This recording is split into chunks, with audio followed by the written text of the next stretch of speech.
Hola, en esta tarde vamos a estudiar el capítulo número 13 que lleva por título El Camino, Cristo, el Camino de Vida.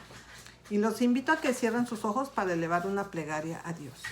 Bendito Padre, te damos gracias por la oportunidad que nos das de poder estudiar y te pedimos que tu santa palabra pueda llegar a nuestras mentes, nuestros corazones para aprender estas grandes verdades que tienes para nosotros en este día. En el nombre bendito de Jesús te lo agradecemos. Amén.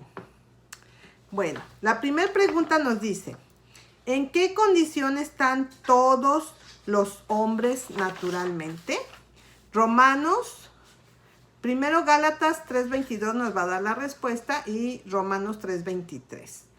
Gálatas 3:22 dice, mas encerró la escritura todo bajo pecado. Y Romanos 3:23 dice, por cuanto todos pecaron y están destituidos de la gloria de Dios. ¿Qué es la paga del pecado? Romanos 6:23 dice, porque la paga del pecado es muerte. ¿Y cuál es la dádiva de Dios?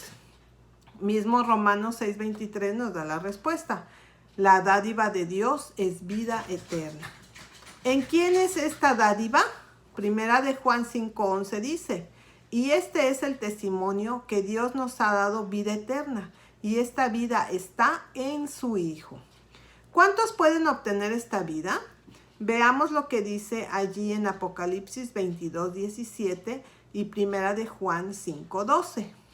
Y el Espíritu y la esposa dicen, ven, y el que oye diga, ven, y el que tiene sed, venga, y el que quiere, tome del agua de la vida de balde. El que tiene al Hijo tiene la vida. El que no tiene al Hijo de Dios no tiene la vida.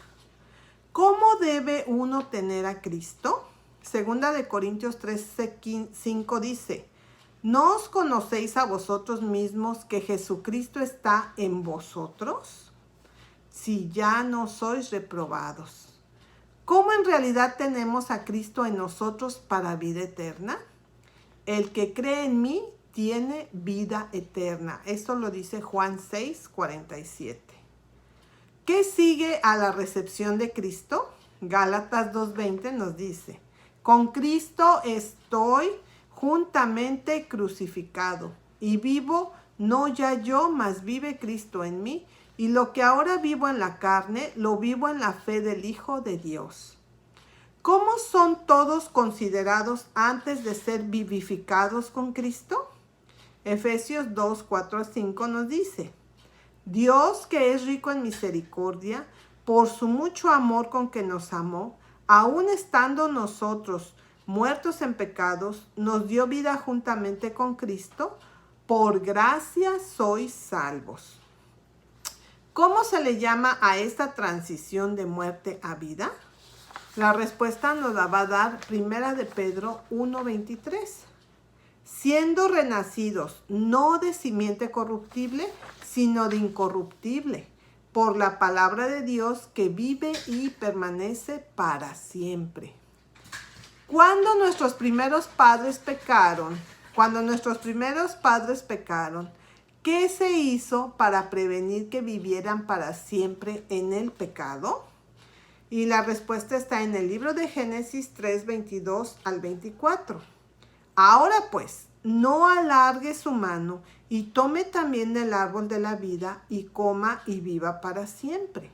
Echó pues fuera al hombre y puso al oriente del huerto del Edén querubines y una espada encendida que se revolvía a todos lados para guardar el camino del árbol de la vida. ¿Por quién dijo el Señor que Satanás, el originador del pecado, iba a ser destruido? Génesis 3:15 dice, y enemistad pondré entre ti y la mujer, y entre tu simiente y la simiente suya. Esta te herirá en la cabeza, y tú le herirás en el calcañar.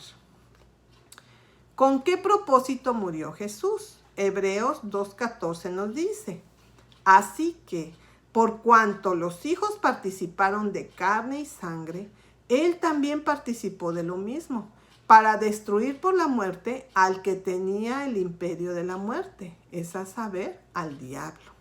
Y Apocalipsis 13:8 dice, y todos los que moran en la tierra le adoraron, cuyos nombres no están escritos en el libro de la vida del Cordero, el cual fue muerto desde la fundación del mundo. ¿Por medio de quién nos iba a recibir Abraham? ¿Por medio de quién iba a recibir Abraham la promesa de Dios? En Génesis 12:7 dice, y apareció Jehová a Abraham y le dijo, a tu simiente daré esta tierra. Y edificó allí un altar a Jehová que le había aparecido. ¿Hasta dónde se extendía la promesa de Abraham? Hechos 3:25 dice, vosotros sois los hijos de los profetas y del pacto que Dios concertó con nuestros padres, diciendo a Abraham, y en tu simiente serán benditas todas las familias de la tierra. ¿A quién se refiere la simiente del Antiguo Testamento? A Abraham fueron hechas las promesas y a su simiente. No dice a las simientes, como de muchos, sino como de uno y a tu simiente, la cual es Cristo. Y esto lo encontramos en Gálatas 3:16. ¿Cómo consideraba el Señor la fe de Abraham? Romanos 4:3 dice, y creyó Abraham a Dios y le fue atribuido a justicia. Puesto que el hombre había pecado, si la justicia fuese por la ley, entonces, ¿qué debemos concluir? Gálatas 2:21 dice, si por la ley fuese la justicia, entonces por demás murió Cristo. ¿Por qué todos han sido considerados bajo pecado? Gálatas 3:22 dice, mas encerró la Escritura todo bajo pecado, para que la promesa fuese dada a los creyentes por la fe de Jesucristo. ¿Qué llega a ser Cristo para el verdadero creyente? Juan 14:6 nos dice, Jesús le dice, yo soy el camino y la verdad y la vida. Nadie viene al Padre sino por mí. ¿Cómo entonces pueden llegar todos a ser hijos de Dios? Gálatas 3:26 dice, porque todos sois hijos de Dios por la fe en Cristo Jesús. Y por último nos dice, si somos hijos de Dios, ¿cuál es nuestra perspectiva? Romanos 8:17 nos da la respuesta. Y si hijos, también herederos, herederos de Dios y coherederos de Cristo.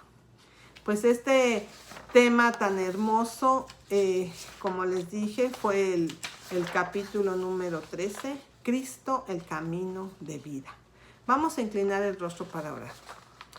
Bendito Padre, te damos gracias por el estudio de esta tarde, porque solamente en Cristo es que hallamos el camino para llegar a ti.